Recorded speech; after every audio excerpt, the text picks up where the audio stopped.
और प्रॉपर वो वर्दी में वो ऑफिसर बैठे 3 स्टार लेके, झंडे लगे हैं। मेरे को बोल दिया आप अपना कमरा लॉक कर लीजिए, आप किसी को नहीं बताएंगी, नहीं तो आप अभी के अभी अरेस्ट हो जाएंगी। तुरंत ही 1 सेकंड में। और पूछा आपका ये व्हाट्सएप नंबर है? मैंने बोला हाँ जी ये व्हाट्सएप नंबर है। जय हिंद हो रहा है, सब कुछ हो रहा है। तो मैं लेने गई बात, तब पापा को डाउट हुआ कि कोई स्कैम चल रहा है। मेरे साथ फेमना मिस इंडिया बंगाल शिवांकिता दीक्षित है। इनके साथ एक बड़ा फ्रॉड हुआ है। डिजिटल अरेस्ट करके इनके खाते से रकम ले ली गई है। तो हम सीधे इन्हीं से बात करते हैं कि आखिर कैसे हुआ, क्या हुआ, कैसे आपको फोन आया, व्हाट्सएप कॉल आई कि कौन सी कॉल आई, क्या हुआ बताइए। पहले नॉर्मल कॉल आया मेरे पास, +68 करके नंबर था, और मैं जनरली नॉर्मल कॉल्स उठाती नहीं हूँ, अननोन कॉल्स। बट कल पता नहीं क्या हुआ, क्या दिमाग में आया, मैंने फोन उठाया तो उन्होंने सीधा ये चीज बोली कि हम टेलीकॉम डिपार्टमेंट से बोल रहे हैं और आपके नाम पे फेक आईडी से एक कोई सिम किसी ने इशू कर ली है दिल्ली कनॉट प्लेस से, और उस सिम पे इलीगल एक्टिविटीज चल रही है। और उसी आईडी जो आपकी लीक हुई होगी आधार कार्ड, उसी आईडी पे एक HDFC अकाउंट बना दिया गया आपके नाम पे, शिवांकिता दीक्षित नाम प्रॉपर वो बोल रहे हैं। और उसी सारी जो इलीगल एक्टिविटीज हो रही है, उसमें इलीगल एक्टिविटीज में बताया मनी लॉन्ड्रिंग हो रही है, ह्यूमन हैरेसमेंट हो रहा है, ह्यूमन ट्रैफिकिंग हो रहा है, पब्लिक हैरेसमेंट हो रहा है, बच्चों को किडनैप करके उनके ऑर्गन्स बेच रहे हैं, मतलब किडनी और उनके ऑर्गन्स बेच रहे हैं, और उनका पैसा भी सोचिए वो HDFC बैंक में आ रहा है। तो आपके नाम पे लोगों ने कितना रिपोर्ट कर दिया उस सिम पे, तो आपके 2 घंटे में सारी सिम ब्लॉक हो जाएगी। आप अभी की अभी कंप्लेंट लिखवाइए। तो कंप्लेंट लिखवाने के लिए मैंने आगे नंबर को उन्होंने फॉरवर्ड किया, तो मैंने कंप्लेंट ID नंबर दिया, उन्होंने मेरे को प्रॉपर बताया ये सिम है आपकी 6767 करके नंबर आपके नाम पे इशू हुआ है दिल्ली में, शॉप नंबर बताया उन्होंने कनॉट प्लेस का, उन्होंने सब बताया। और उसके बाद फिर उन्होंने बोला कि अब साइबर क्राइम आपसे बात करेगा, क्राइम ब्रांच दिल्ली, क्योंकि ये इमरजेंसी केस है, उसमें हाई प्रोफाइल लोग जुड़े हुए हैं। तो मेरी कॉल जो नॉर्मल कॉल 20 मिनट मैंने उनसे बात करी, उसके बाद मेरी नॉर्मल कॉल से व्हाट्सएप कॉल, वीडियो कॉल पे ट्रांसफर हो गई, क्योंकि उन्होंने बोला कि आप दिल्ली आ सकती है या आप दिल्ली नहीं आ सकती हो, आपकी वीडियो कॉल पे इन्वेस्टिगेशन हम करेंगे, तो आपको दिल्ली अभी आना पड़ेगा। तो मैंने बोला सर मेरी मॉम की तबीयत ठीक नहीं है, मैं दिल्ली अभी नहीं आ सकती। तो बोलते कोई बात नहीं, हम इन्वेस्टिगेशन वीडियो कॉल पे कर लेंगे। तो तुरंत ही 1 सेकंड में। और पूछा आपका ये व्हाट्सएप नंबर है? मैंने बोला हाँ जी व्हाट्सएप नंबर है। वीडियो कॉल आ गई प्रॉपर उस नंबर पे, और प्रॉपर वो वर्दी में वो ऑफिसर बैठे 3 स्टार लेके, झंडे लगे हैं, जय हिंद हो रहा है, सब कुछ हो रहा है। और बोलते हैं सर ये तो इमरजेंसी केस है शिवांकिता दीक्षित के नाम पे, सब कुछ हो रहा है। 10 सेकंड का मुझे विजुअल दिखाया, उसके बाद उन्होंने वीडियो बंद कर दिया था। पर मुझे बोला था आप अपनी डेली एक्टिविटी करती रहिए और ये कॉन्फिडेंशियल रखिए इस मैटर को, और आप किसी को भी नहीं बताएंगी इस मैटर के बारे में, not even your family members. तो ये सारी चीजें हुई। फिर उनसे मेरी 2 घंटे वार्तालाप होती रही। उन्होंने नॉर्मल कॉल पे की वीडियो कॉल पे, हाँ वीडियो कॉल, इसी कमरे में बैठी थी, मैं यहीं बैठी थी और यहीं फोन आगे रखा हुआ था। उन्होंने बोला आप अपनी डेली एक्टिविटी करते रहिए, क्योंकि हम आपको एज ए सस्पेक्ट ट्रीट करेंगे। तो जब तक आप इनोसेंट, हमें पता है आप इनोसेंट है, जब तक आप प्रूफ नहीं हो जाती, ऊपर हमें जवाब देना पड़ेगा अपने हेड को, जब तक आप प्रूफ नहीं हो जाती तब तक हम आपको एज ए सस्पेक्ट ट्रीट करेंगे। तो फिर CBI ऑफिसर लेडी ने बात करी मेरे साथ, सोचिए खुद को CBI ऑफिसर लेडी बता जी। उन्होंने बताया कि आप CBI ऑफिसर हैं और शिवांकिता ये तो बहुत बड़ा केस है और 300 लोगों का रैकेट चल रहा है, जिसमें पॉलिटिशियन, बड़े बड़े उद्योगपति और बड़े बड़े मैनेजर्स, कि आपका अकाउंट बिना KYC के तो ओपन हो नहीं सकता है, मतलब बैंक मैनेजर भी मिला होगा। उन्होंने खुद ही ने बोला ये चीज, आप सोचिए ऑफिसर ने, और बोला कि आपके नाम पे अगर बैंक में अकाउंट खुला है तो KYC तो हुआ हुआ, तो मैनेजर मिला हुआ है। तो इतने बड़े लोग अगर मिले हुए हैं तो हमें इस रैकेट को पकड़ना है और आप हमारी सहायता करें इसको पकड़ने के लिए, क्योंकि आपके थ्रू ही हम पकड़ सकते हैं, क्योंकि आपके नाम पे सिम है जो लीगल ट्रांजैक्शन हो रहा है। फिर उन्होंने फाइनेंस डिपार्टमेंट से मेरी बात करवाई। फाइनेंस डिपार्टमेंट ने बोला कि आप ITR भरते हैं, आपका कितनी इनकम है, क्या है, सब उन्होंने मेरे से पूछा। आपका जो बैंक अकाउंट है वो आपके घर से कितना दूर है ये तक पूछा। फिर मेरे आधार कार्ड भी उन्होंने फेस के सामने वीडियो कॉल पे ऐसे आगे पीछे रखवा के प्रॉपर उन्होंने लिया होगा स्क्रीनशॉट वीडियो कॉल का, मुझे नहीं पता, बट वो सारी चीजें हुई। उसके बाद उन्होंने बोला कि और प्रॉपर डॉक्यूमेंट्स भेज रहे हैं वो मेरे को, कि ये नॉर्म्स भेज रहे हैं, प्रॉपर PDF फाइल आ रही है मेरे पास व्हाट्सएप पे, और उसमें प्रॉपर भारत सरकार का लोगो लगा हुआ है, प्रॉपर सिग्नेचर है, सब कुछ है। तो मतलब अगर आप इतनी डिटेलिंग में काम कर रहे हैं तो कोई भी पढ़ा लिखा इंसान बुद्धू बन सकता है, मतलब वो वाली बात है। तो ये सारी चीजें मेरे साथ। तो उनकी जो इनकम टैक्स के अधिकारी को बुलाए तो सब वहीं पास में ही बैठे थे सारे लोग? जी, ऐसा बोला कि कॉल फॉरवर्ड कर रहा हूँ, तो वो अच्छा। कॉल फॉरवर्ड के टाइम पे म्यूट हो रहा था। तो वो कॉल जब म्यूट हो रहा था तो दूसरे की आवाज आ रही थी, अच्छा, ये हो रहा था। तो सारे अधिकारी बन बन के आपसे बात जी करते रहे। जी, फिर क्या हुआ, लगभग कितनी देर तक बात हुई फिर? 2 घंटे तक बात होती रही और मेरे को बोल दिया आप अपना कमरा लॉक कर लीजिए, आप किसी को नहीं बताएंगी, नहीं तो आप अभी के अभी अरेस्ट हो जाएंगी। जो उन्होंने नॉर्म्स भेजे थे, आप मेरे से नॉर्म्स पढ़वाए गए हैं प्रॉपर व्हाट्सएप पे, आप पढ़िए कि आप आउट ऑफ कंट्री ट्रैवल नहीं कर सकती है, आप ये नहीं कर सकती है, अपने मॉम डैड को डिस्कस नहीं कर सकती है केस के बारे में, क्योंकि cyber crime under the table काम करता है, क्योंकि आप एक कोई नोन पर्सनैलिटी है, आपको तुरंत मीडिया कैप्चर करेगी, ये करेगी, तो ये केस खुल जाएगा, हम उन रैकेट तक नहीं पहुंच पाएंगे। तो ये सारी चीजें उन्होंने मेरे को कन्विंस करी, सारी चीजें, और उसके बाद उन्होंने मेरे को बोला कि 99% आपके अकाउंट से एक अमाउंट जाएगा, मतलब आपका जितना अमाउंट है। तो मैंने उनको बताया कि मेरे अकाउंट में सिर्फ 1.5 लाख है। तो मैं बोला आपको 1 पीस अभी भेजना पड़ेगा। तो मैंने और उन्होंने अमाउंट क्यों मांगा, क्योंकि उनको ये था कि मुझे एक ट्रैकिंग आईडी चाहिए। वो फीमेल ऑफिसर ने बोला सीबीआई की कि मुझे एक ट्रैकिंग आईडी चाहिए आपके अकाउंट से, जो जब आप अमाउंट भेजोगे तो वो ट्रैकिंग आईडी जनरेट होगी और उस ट्रैकिंग आईडी से हम एचडीएफसी जो अकाउंट चल रहा है आपके नाम पे उसको ट्रैक कर पाए। तो ऐसे करके उन्होंने मुझे 99,000 बोला, क्योंकि 1 लाख तो कभी भी जाता नहीं है। पहले उन्होंने बोला बैंक अकाउंट वाले आप उससे करिए, बैंक के ऐप से करिए। तो मैं बैंक का ऐप यूज ही नहीं करती, यूनियन बैंक है मेरा, मैं यूज ही नहीं करती।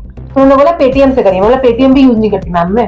फिर मैंने बोला तो आप क्या यूज करती, मैं फोन पे यूज करती हूँ, क्योंकि उनको पता होगा फोन पे की सिक्योरिटी ज्यादा है, पेटीएम तो हिला हुआ अभी भी सिक्योरिटी वाइज अगर देखा जाए तो स्कैम सारे जो हो रहे हैं। तो उन्होंने मेरे को बोला फोन पे से मत करिए, आप पेटीएम से करिए। उन्होंने पेटीएम से 3-4 बार मेरे को ट्राई करवाया, बट पेटीएम से पेमेंट हुई।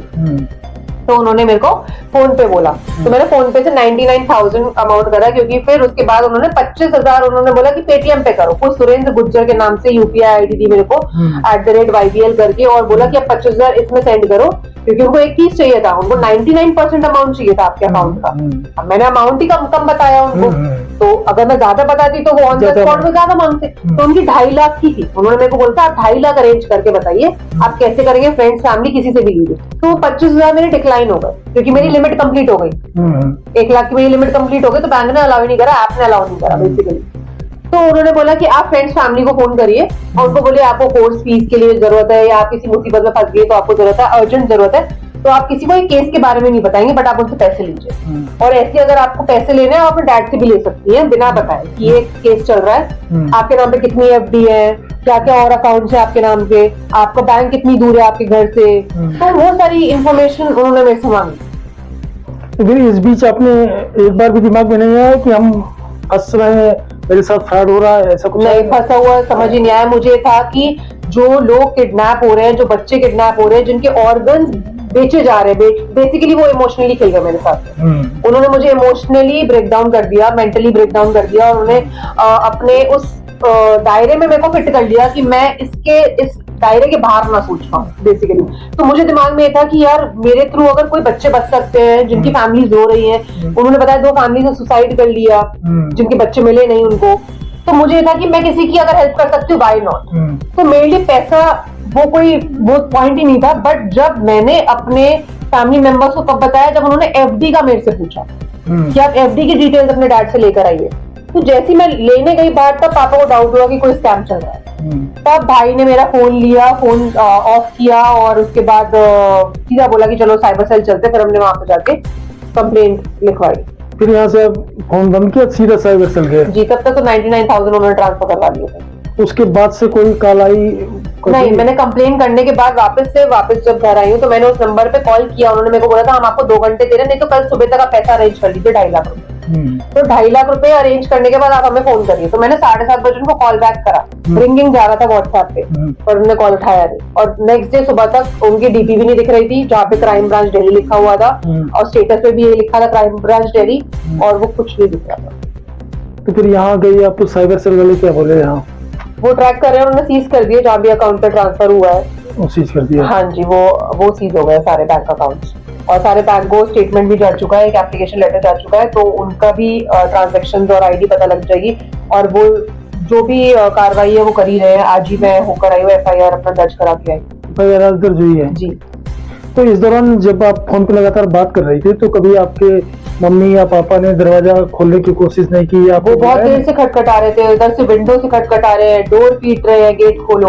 और वो मेरे को बोल रहे हैं कि आप किसी भी फैमिली मेंबर से बात नहीं करेंगे, कोई आ रहा है क्या, कोई आ रहा है क्या। उन्होंने बैक कैमरा करके मेरा 2 बार कमरा भी देखा कि आसपास आपके कोई बैठा तो नहीं है, और मैंने दिखाया भी है। बोले कि कॉन्फिडेंशियल रखना है इस मैटर को, आप दिखाइए आपके आसपास कोई बैठा नहीं होना चाहिए। मैंने दिखा दिया, बट मॉम डैड जब मेरे को खटखटा रहे थे मैं सुनने को रेडी नहीं थी सर। तो वो लोग भी चिल्ला रहे होंगे, उनको भी तो गुस्सा आ रहा होगा कि आप वो चिल्ला, तभी तो फिर जब इन्होंने ज्यादा चिल्ला दिया तब मैंने उनको बोला सर मैं वॉशरूम जाके होकर आऊं। तब उन्होंने बोला कि हाँ जी आप होकर आइए वॉशरूम। तब पापा ने मुझे पकड़ा है कि कुछ तो गड़बड़ चल रही है और एफडी की डिटेल्स आप क्यों मांग रही है। तब जाके ये मैटर उनको पता लगा कि स्कैम चल रहा है। तब तक तो मैं 99 दे चुकी। अच्छा, इसके पहले आप डिजिटल अरेस्ट के बारे में कभी सुना था आपने? नहीं सुना था? नहीं, मतलब मैंने स्कैम के बारे में सुना था कि लोगों के पैसे बैंक से विड्रॉ करवा लिए या स्कैम कॉल आ गया वहां से पैसे ले लिए, बट डिजिटल अरेस्ट पहली चीज जो मैंने अपने आप को खुद ही, आप सोचिए कोई नहीं आया मेरे पास डोर लॉक करने के लिए, या मैं किसी की सुननी नहीं हूँ, लोग मैंने डोर खुद से बंद कर लिया, किसी मॉम डैड की नहीं सुन रही, भाई की नहीं सुन रही। तो डिजिटल अरेस्ट मैंने खुद को अपने, मतलब उन्होंने मुझे इस लेवल पे लाके खड़ा कर दिया था, इतनी माइंड वॉश और इतना हिप्नोटाइज कर दिया था बेसिकली कि मेरी क्षमता ही नहीं थी किसी और की सुनने की। आप सोचिए वो 4-5 लोग जो बैठे थे उन्होंने सब ने यही करा काउंसलिंग में। और लोगों को क्या सलाह देना चाहते हैं, क्योंकि बहुत बड़ा स्कैम है इस तरह से, तो तमाम जो पढ़े लिखे लोग जी, और इतना आपका तो बड़ा नाम है पूरा फैशन जगत में हर जगह जी, तो फिर क्या कहना चाहेंगे, लोग क्या करें? मैं यही बोलना चाहूंगी कि अपनी इंडियन गवर्नमेंट कभी भी ऑनलाइन प्रोसीजर फॉलो नहीं करती है। प्रॉपर एक कार्रवाई होती है, घर आएगी आपको अरेस्ट करने के लिए अगर आपने कोई गलत काम किया है। आपने गलत काम नहीं किया है तो डरने की बिल्कुल भी जरूरत नहीं है, क्योंकि इतने फ्रॉड कॉल्स आ रहे हैं। और ट्रू कॉलर पे भी चेक कर सकते हैं आप। जब मैंने वो कॉल चेक करे तब पता लगा कि बिहार का नंबर था, व्हाट्सएप नंबर, और जो अननोन नंबर वॉइस कॉल आया था वो कंबोडिया कैलिफोर्निया का नंबर था। तो वो फेक कॉल्स किसी को भी नहीं उठाने प्लीज, क्योंकि फेक कॉल से आपका मीडिया लीक, आपका क्या बोलते हैं, आपका डाटा लीक हो रहा है जो सही नहीं है। और डाटा लीक हो भी रहा है, लोगों के पास हो सकता है आपका डाटा हो भी, क्योंकि बहुत कॉमन हो चुका है, इंस्टाग्राम से ले लेता है कोई फेसबुक से ले लेता है। बट कोई भी घबराने की जरूरत नहीं है, अपनी फैमिली को हमेशा इन्वॉल्व करके रखे, क्योंकि उससे बड़ा सपोर्ट सिस्टम कोई नहीं है। आप सही है तो सब सही है।